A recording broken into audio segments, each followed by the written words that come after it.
Something ఏదో జరుగుతోంది. అమెరికాకి సంబంధించినటువంటి స్థావరాలు ఉన్నటువంటి వెనిజులా, క్యూబా దగ్గరికి రష్యన్ యుద్ధ నౌకలు వెళ్ళి కూర్చున్నాయి.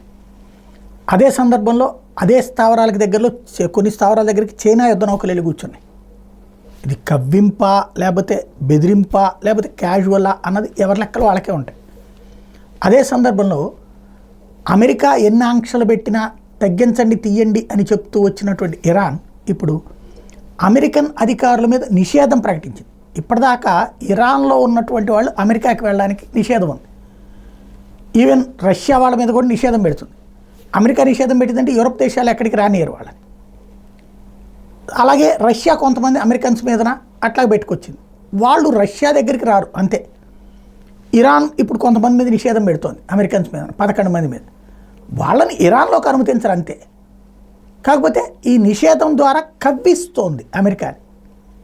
సంథింగ్ ఏదో జరుగుతోంది, ఏంటనేది 2-3 రోజులు పోతే కానీ స్పష్టత రాదు.